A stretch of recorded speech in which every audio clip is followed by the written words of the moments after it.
All right, welcome to Witchpolice Radio. I'm here with a guest who is new to the show, one of the things that's fun about the show is that because I'm choosing the guests and I'm sort of deciding who gets to be on the show, the whole Winnipeg thing, I can play fast and loose with the rules about who qualifies as a local artist. And so, as I've done oftentimes in the past, if there's someone with a strong connection to this city or this province who happens to be living and playing music elsewhere, I think that fits. I think there's the whole Manitoba adjacent thing which a lot of people fall into that category, and I think the guest on this episode very much fits into that sort of area. So I think the best way to start this off, as I always do, is for the guest to introduce himself, give a bit of background about what you do as an artist, and we'll take it from there.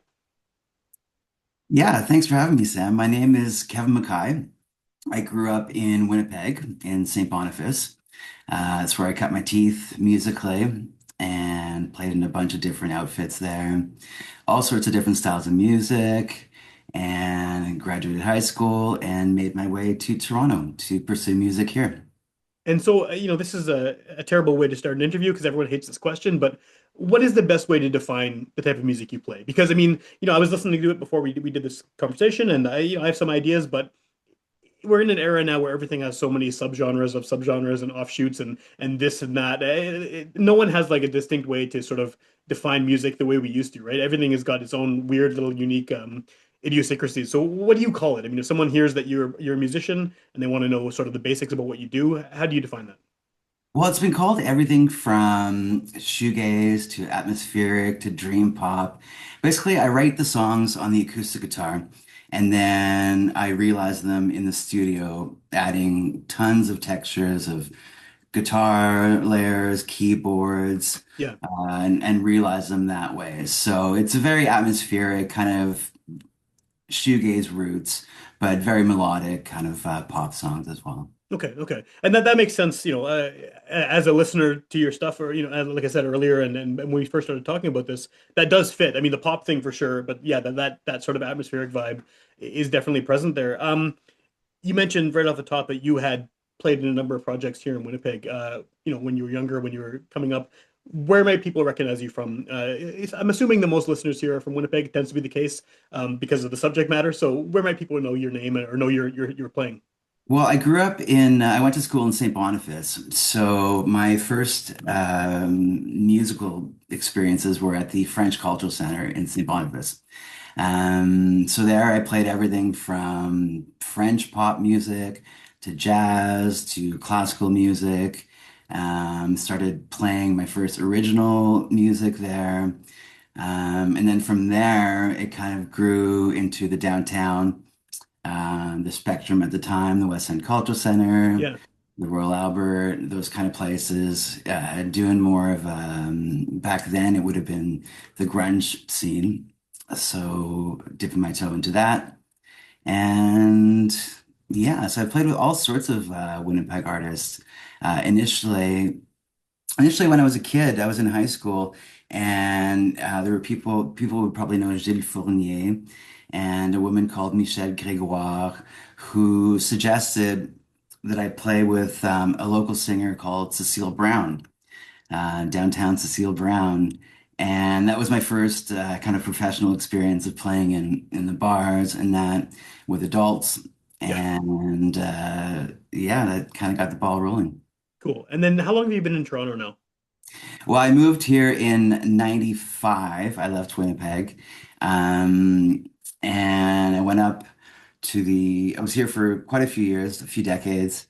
And then I went up to the Arctic to live there for a while. And then I made my way back to Winnipeg for a couple of years before coming back to Toronto, which is where I am presently. Okay. Okay. I mean, that's a strange journey to go to the Arctic and then back to Winnipeg and back to Toronto. Yeah. I guess I mean, what was your sort of take on the Toronto music scene after coming from Winnipeg? Because I mean, Winnipeg, we're a big city for this part of the country, but compared to Toronto, it's a totally different just population size and the amount of venues and bands and things like that. I mean, we punch above our weight, I think, in terms of the number of musicians here. But I mean, that's just such a much bigger city. What was that experience like?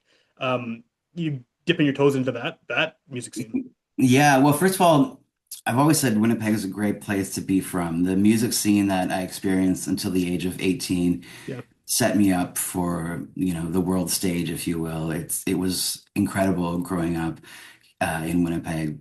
And the band, I moved to Toronto with a band actually. So I moved with my brother, with a French singer called Dominic Reynolds, who is still making music in Winnipeg, and a drummer from St. Boniface, Dan Levac. So we moved as a band Okay. um, into the heart of Regent Park in Toronto. So for anyone who knows Regent Park, it's kind of the ghetto here. So going from St. Boniface to Regent Park was quite the eye opener. But to answer your question, as far as music was concerned, this was, like I said, it was a time of alternative music. So it wasn't that different. Being in Winnipeg, we experienced everything on the national stage, international. Like I said, things were coming out of Seattle at the time. Yeah. It was just really, at the time, an extension of that. So that particular band was doing that kind of thing. And then shortly, maybe a year or two after I moved here, members of that group came back to Winnipeg, and I joined another group called Vibrolux Okay. and found a bit of success with them. And they were more of Manchester kind of more a Britpop kind of feel. So that was something different that didn't necessarily make its way to Winnipeg. Yeah. A lot of those bands would only kind of come over, like, and then you have the whole shoegazer aspect and the Manchester scene at the time. They wouldn't necessarily go to all of North America. They would kind of come to just Toronto or New York or the East Coast. So that was something new that I experienced after moving here. Yeah, and I guess that's still sort of the issue with a lot of bands too, is the North American tour will include Toronto and maybe Montreal or Vancouver, and that's sort of the whole rest of the country gets left out. But I guess the benefit to being there is that you have access to not only Toronto being a major destination for a lot of bands, but like you said, all those other East Coast cities that are, relatively nearby, and you can sort of get to see a lot of people that would just never come here.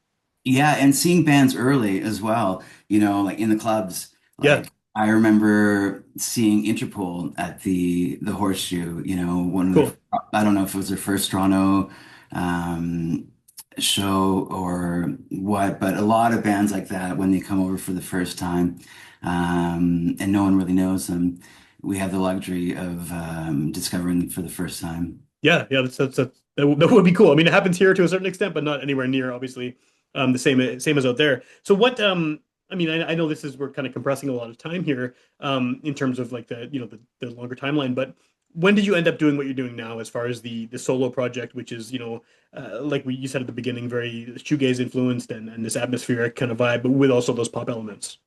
Yeah, so I was actually fronting a band for a few years with my drummer and or with my brother, and it was kind of a Britpop thing as well. And that was kind of my first foray into being a singer-songwriter. I'd just been a guitar player at that point, Yeah, and singing, writing my own songs. So I had a bit of experience fronting a group for quite a number of years here in Toronto, and was part of the developing shoegaze scene. I was playing drums in a band called Fjord Rowboat, okay, and we put out a few records, and then things just kind of changed, and I realized I wanted to continue doing my thing. I had a bunch of songs, and I didn't put a band together. I just decided to do it on my own. I have a good friend, Derek Downham, who I've known for years. He's played in my musical projects. I've played in his groups. He's a multi-instrumentalist, and he had just started his studio.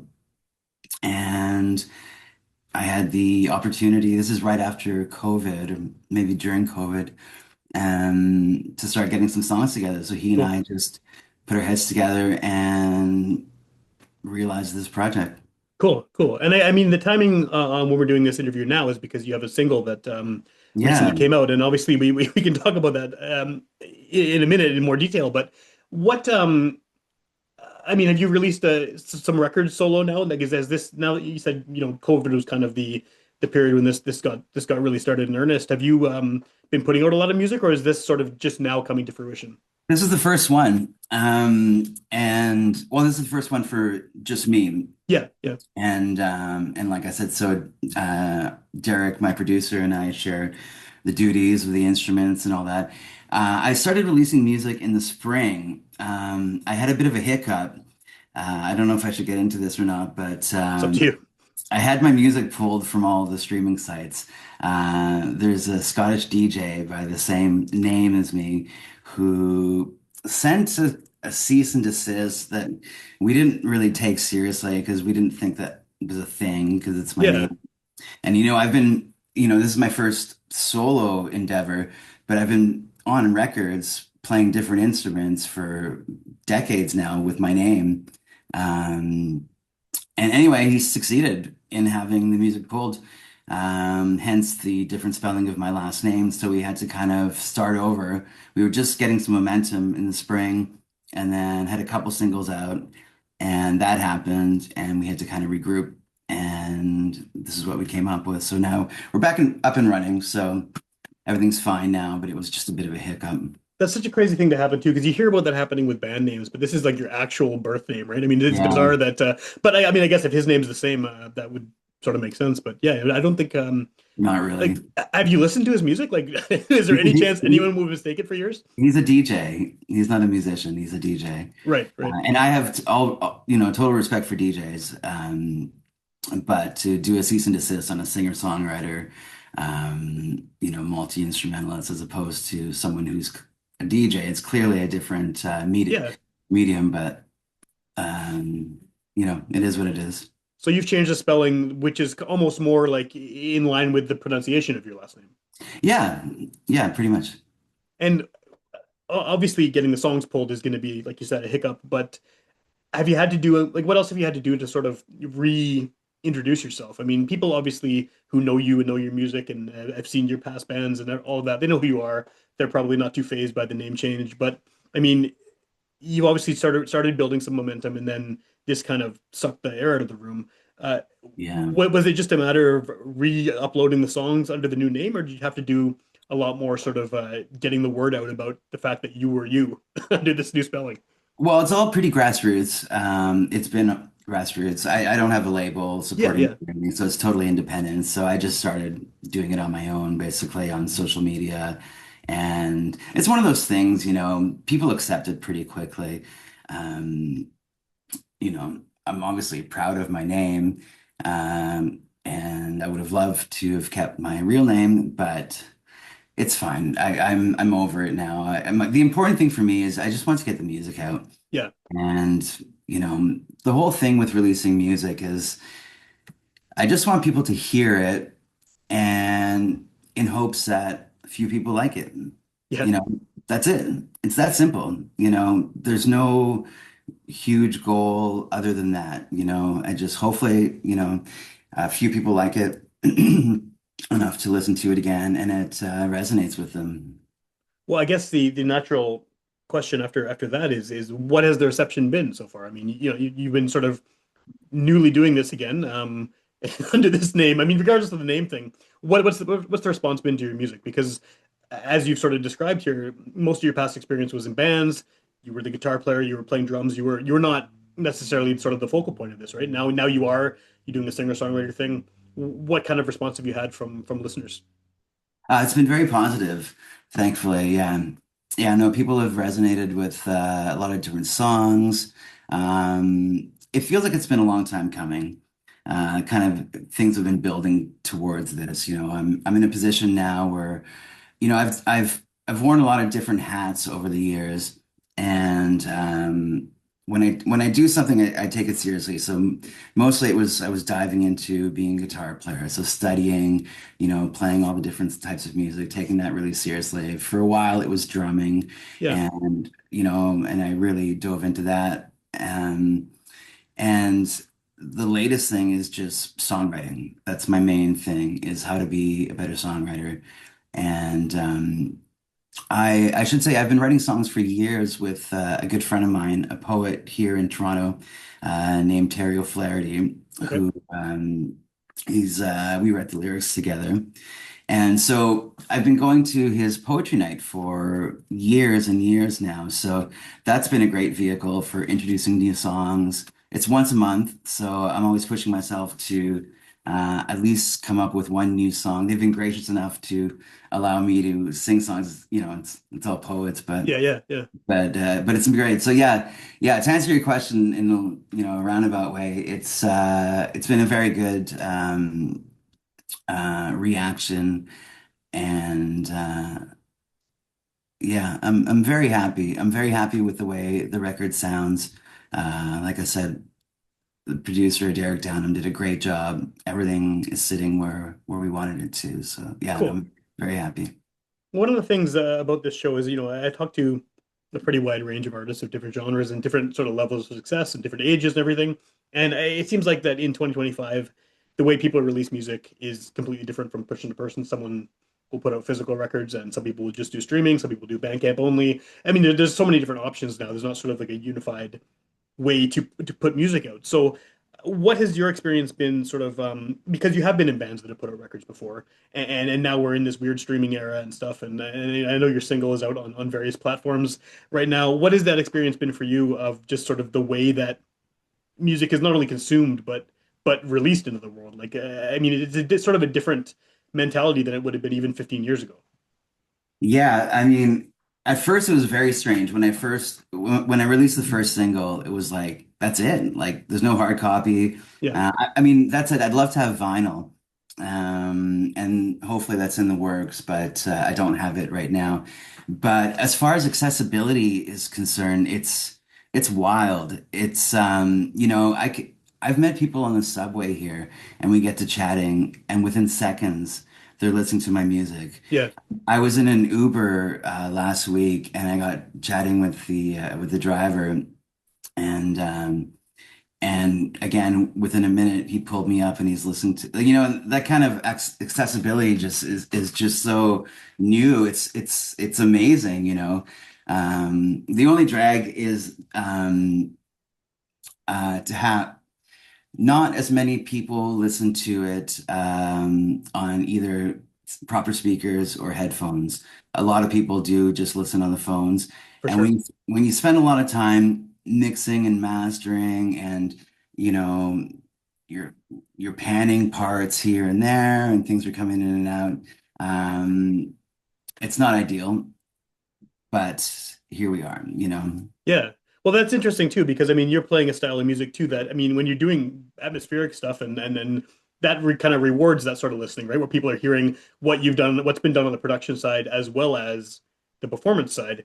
Yeah. And so how do you do you adjust for that at all? Like do you go into the song into the recording process knowing that, 80% of people are going to just listen to us on shitty phone speakers? Or does that matter? Like are you making it for the headphone audience?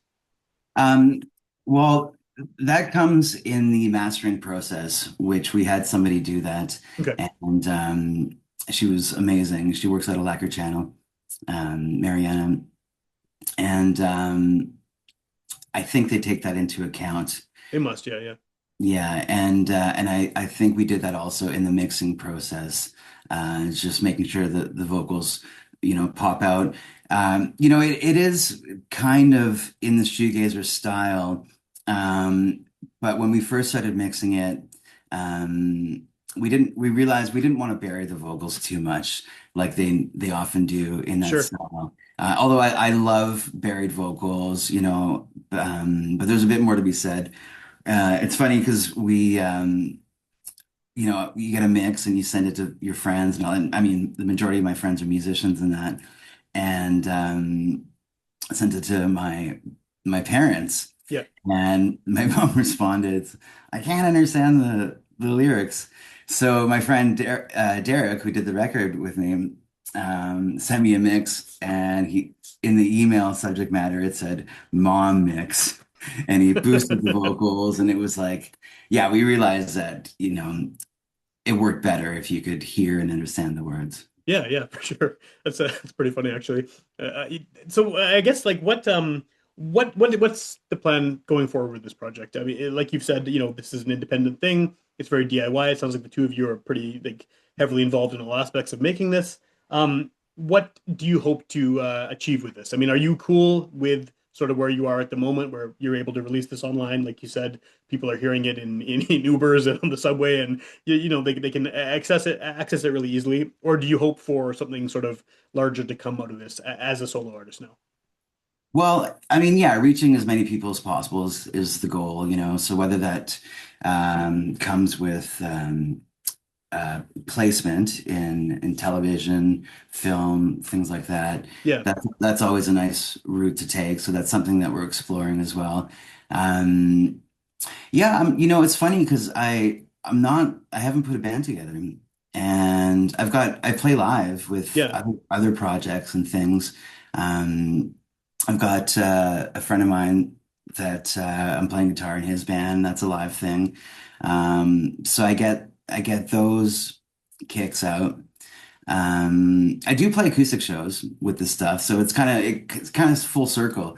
You know, I write the song in the acoustic, I realize it, bring this big production to it, and then when I do live shows, I strip it right back down to the acoustic. You know, I'll sometimes have a violinist play with me or cool. different instruments or stuff like that. But no, I just really. I'm enjoying putting the music out and having people listen to it as we intended when we recorded it. Cool. And I guess that maybe is a good segue into where can people hear this? I mean, again, the way people listen to music is so different from person to person, but I'm sure there's a central hub or somewhere they can go if they want to find this on whatever platform they use. Yeah, so it's wherever they would stream music, essentially. We set up a YouTube channel where you can listen there. I didn't realize, again, like the things you learn, right? I have friends who are a bit younger who told me that they exclusively listen to music on YouTube. Yeah, that's a thing now. It's crazy. Yeah, I didn't know that. So I'm on there, Spotify, Apple Music, Tidal, things like that. And then when you're in Toronto, this is a Winnipeg show. Obviously, people from everywhere are listening to this. It's not just locals. You're probably not playing shows in Winnipeg anytime soon, I would imagine. But if someone wants to find out what you're doing as far as live things or upcoming releases, I mean, it's a podcast. Someone could hear it the day it comes out, or they could hear it a year from now. Maybe Yeah. things have changed since then. What's the best way to sort of follow you and find out what you're up to? On Instagram or Facebook under Kevin MKAI, MKAI. Yeah, and I'll link to that in the show notes too, for sure. Perfect. Yeah. So all the shows go up there, everything that I'm up to, the new singles, things like that. I do get back to Winnipeg, and I sometimes play shows there. I have friends who, if they know that I'm going to be in town, they'll ask me to play with them. Cool. Some of the friends that have been on your show, actually. Oh, right You- on. Yeah, that's awesome. Yeah, you had Brendan from Super Duty Tough Work, and a few other people, and yeah, I played with Brendan for a few years. That's Great, awesome. Yeah. great group. Yeah, yeah, for sure. So, do you have anything planned? I mean, we're recording this. It's December. By the time it comes out, it'll be even later into December. We're basically at the end of the year. Do you have any big plans happening in the new year for this project, or are you just sort of continuing to release stuff as you get it completed? Yeah, so yeah, I decided to. Turns out that some people are choosing to release a song at a time. So that's what I've been doing, about once a month kind of thing. So I've got Yeah. a whole record. So I'm on to, as you were mentioning, I'm on to the fourth single now. So I've got another six, seven songs to go. So as I release those songs one at a time, I've got a whack of songs. I'm already into pre-production for the next record Oh, cool. that I'm gonna do with the same person I did the first record with, Derek Downham. Yeah. When do you expect that this current record will be fully released? Like, how often are the songs coming out? They're coming out about once a month. Once a month. So by spring, I think that should be all of them. Cool. And then with the new record, I mean, this is something I like to ask people because a lot of people are in that situation where they're still releasing something or they've just released something, but there's already the follow-up is already, it's underway. It's going on. Do you Yeah. feel like the sound has changed measurably sort of from record to record? Like, are these songs that have come out over the past few months, did they feel old to you? And have you changed sort of stylistically enough? Yeah, they do feel old. I mean that's always the case, right? You know, by the time I've been in groups where by the time the record came out, I couldn't even listen to the record just because of the mixing process and all the recording and all that, and I'd have to sit on the record for sometimes 6 months to a year before I could actually enjoy it again. Yeah.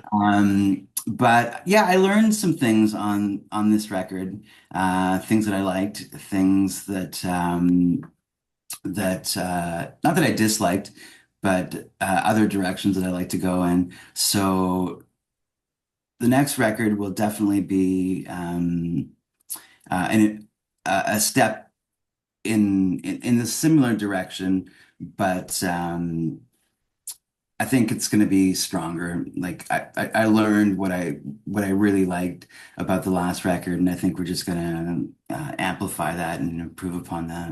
Right on.